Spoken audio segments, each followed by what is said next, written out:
Okay. Um, I've put on a rubber glove. You'll see I like to use that to smooth on the epoxy soon. Wouldn't hurt to have two, but I don't know. Okay, and I've mixed up my epoxy here. Um, so I'm gonna throw some on. Doesn't have to be pretty, but I think it should be pretty thorough. I think you want contact all the way around. You don't want to leave any place for water to wick into inside of here.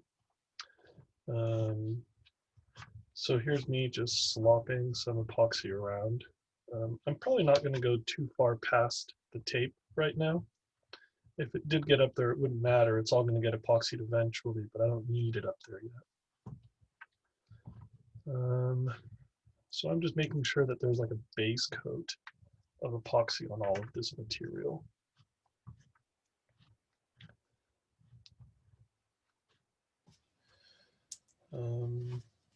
I watched another dude's videos on YouTube,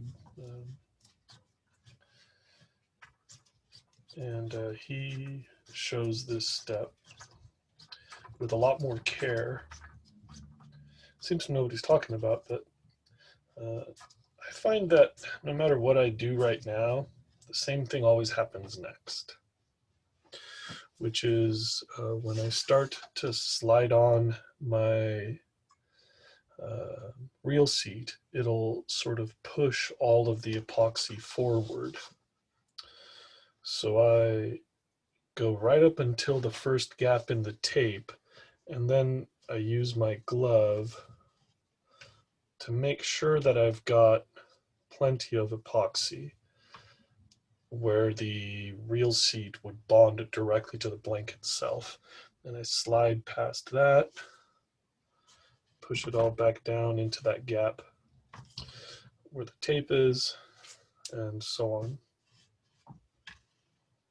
Now, all of this stuff on my finger, I'm going to use up here for the foregrip.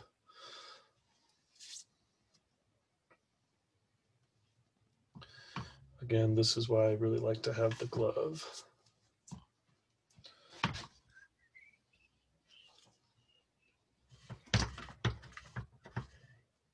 Also, you can see why I masked my threads on the reel seat.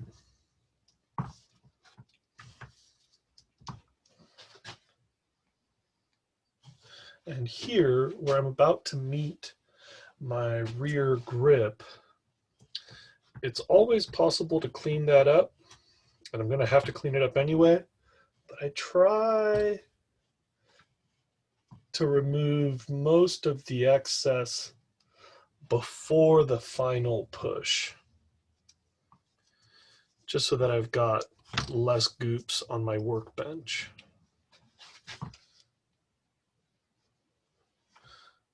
So maybe you can see there that a little bit bled out. I'm trying to loosely keep my spline line. I'm not too worried about it. This is not the final adjustment. I take off any extra epoxy that I can salvage from that area. And I keep building up my foregrip zone.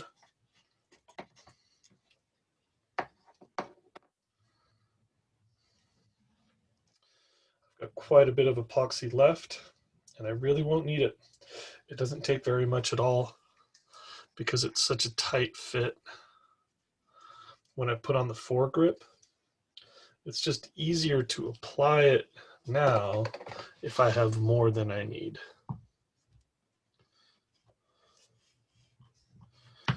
One place that I do like to pile it on is here. I like to pack in the leading edge of the reel seat.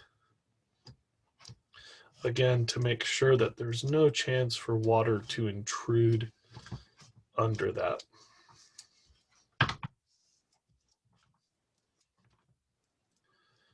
Foregrip is subjected to a lot of abuse, especially on a rail rod, but pretty much on any fishing rod that gets fished hard. Think about it, your front hand is the one that's doing all the work on the front grip. So this is the one where I use the epoxy. I don't put any epoxy on the rear. The rear is mostly just for when it's in the rod holder or for cosmetics. You use that when you're casting, and it's nice to hold on to, but never once have I had any movement on this after the rubber cement sets. That one doesn't really bother me too much. So I'm going to clear my space so I've got less sticky things around. I'm going to leave a paper napkin down because I know that's going to be necessary in a minute. This is mostly in its final position, and that's mostly the epoxy I'm going to need. And like I did earlier, I'm going to see how far this guy goes. Pretty close to where the last one went. I'm going to apply a thick layer of rubber cement.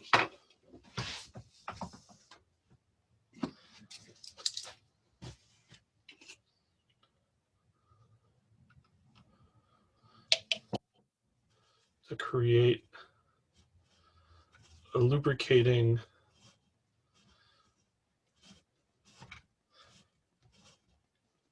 medium.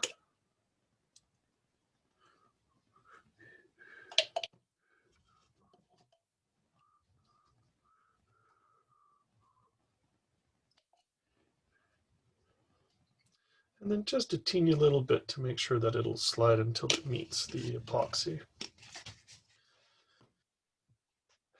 So now I turn the Hypalon to make sure that it's well coated on the inside. I'm going to let that drip off really quick. You don't really want to stall too much. Me waiting for that drip to happen, probably about as much as I would like to slow this process. You don't want it to start setting up at all.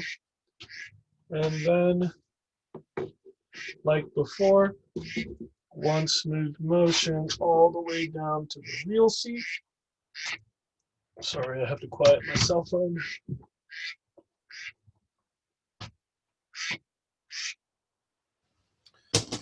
And now that stuff is mostly epoxy with a little bit of rubber cement.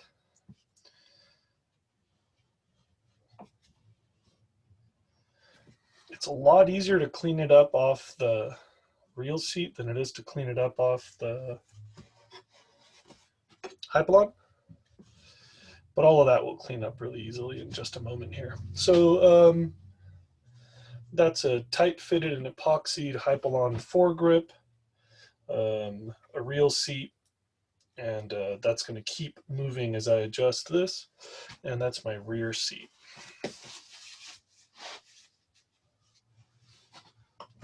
That's all cleaned up. And my fingers a little bit. This is acetone. Acetone can be dangerous to some blanks, but it works wonders on your epoxy rubber cement mix.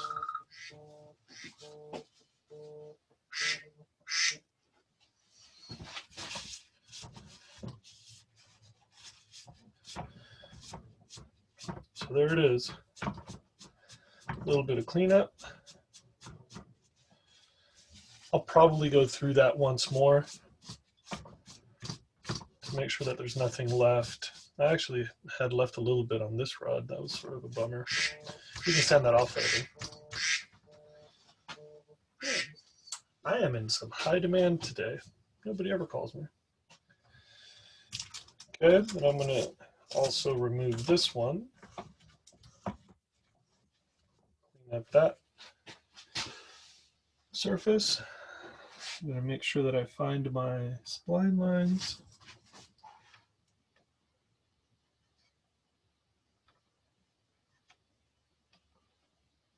More superstition than anything at this point. Sometimes this guy wants to slide up. So something that I've done is I have been collecting these large washers, and I'll slide them down the blank and stand up the rod. keep this guy from climbing up. Right now it's not going anywhere. So the rubber cement will just come right off. And okay, I'm gonna go talk to my wife on the phone. I'll be right back for one more stop, I think.